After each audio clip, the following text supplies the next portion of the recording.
तर आदरणीय दादांना मी विनंती करतो की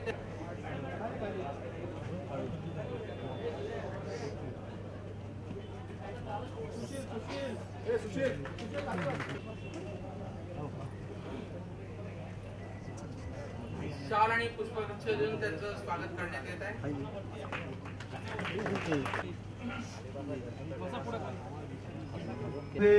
निश्चितच बदल झालेला याबद्दल अजिबात काही शंका नाही.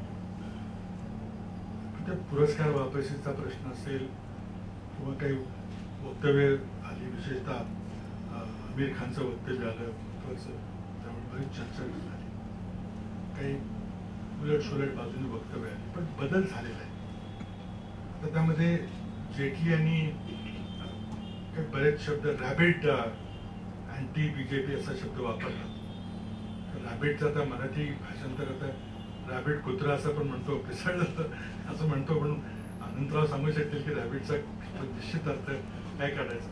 परंतु या भाजप विरोधी लोकांचं हे सगळं कृत्य आहे अशा प्रकारचं तरी बोलवून करायचा प्रयत्न केला, पण हे खरं नाही आहे. माझं मत स्पष्ट आहे की हे पहिल्यांदाच केंद्रामध्ये भारतीय जनता पक्षाचं सरकार आहे का, तर नाही. जवळजवळ 6 वर्ष अटल बिहारी वाजपेयी यांचं भारतीय जनता पक्षाचं सरकार होतं.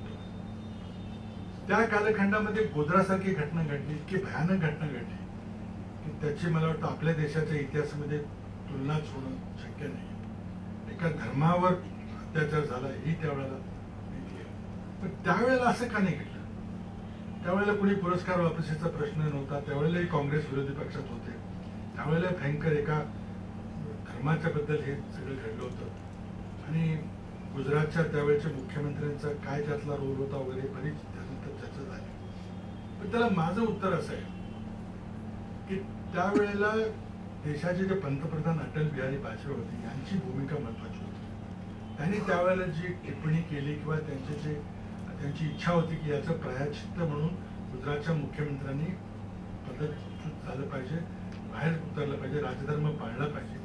दुर्दैवानं पक्षामध्ये त्यांचं इतकं वजन नव्हतं आणि त्यामुळं लालकृष्ण अडवाणी यांनी तिथं ते काही उघडू दिलं नाही.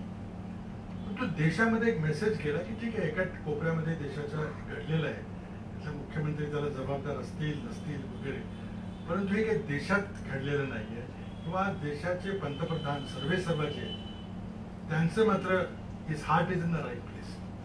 ते अशा प्रकारच्या घटना इतर ठिकाणी होऊ देणार नाही. आणि तो विश्वास हा अटल बिहारी वाजपेयी यांच्याबद्दल होता. आज नेमकं उलटच आहे. आज पंतप्रधानपदी असलेली व्यक्ती आपल्या मंत्रिमंडळाच्या सहकाऱ्यांच्या वक्तव्याबद्दल काही बोलायला तयार नाही, आणि मला वाटतं ती गंभीर बाब आहे. आणि त्यामुळे भीतीचं जे वातावरण निर्माण झालेलं आहे की ते हे आहे की ह्याला राजाशाह आहे का, मौन म्हणजे काही सुप्त संमती आहे का, हा तो प्रश्न आहे. याचं उत्तर मला वाटतं या उद्वेगानं लोकांनी आपापल्या पद्धतीनं त्याला उत्तर दिलेलं आहे. मग पुरस्कार वापसीने काही सरकार पाडणार नाही किंवा काय होणार नाही, पण एक भावना व्यक्त केल्या गेल्या. आणि ते काँग्रेसवाले होते किंवा बीजेपी हेटर्स होते असं म्हणणे अगदी फुरकटपणाचं उत्तर असं बिलकुल नाही आहे.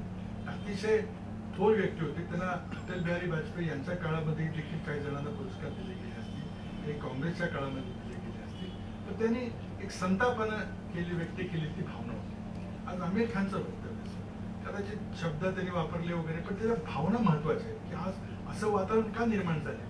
आणि वातावरण निर्माण झाले याबद्दल बिलकुल मनामध्ये शंका असायचं कारण नाही. कारण ठीक आहे, एखादा कोणतरी फ्रिंज ज्याला आपण म्हणतो, त्याचा फ्रिंज एलिमेंट मध्ये कोणतरी बोलतं, तिकडे काही लक्ष देऊ नका.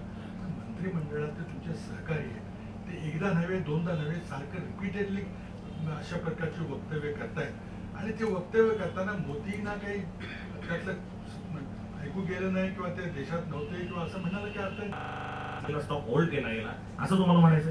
तर मोठ्या मोठ्या उद्योगपतींनी खरेदी केलेली आहे, त्यामध्ये काही शक्य त्यांनी बेकायदेशीर केले का काही नाही, कारण त्यावेळेला स्टॉक होल्डिंग लिमिट नव्हती. पण परिणाम काय झाला, आता ह्याचं उत्तर हे सरकारने दिलं पाहिजे. आता याचा कोणाचा आर्थिक फायदा झाला याचं आम्ही बघू, आमची माहिती गोळा करायचं चाललेलं आहे. माहितीच्या अधिकारामध्ये मिळत नाही, आणखीन कुठे दुसरीकडे काही मिळत नाही. वेबसाईटवर ठेवलेली GRs वगैरे काढले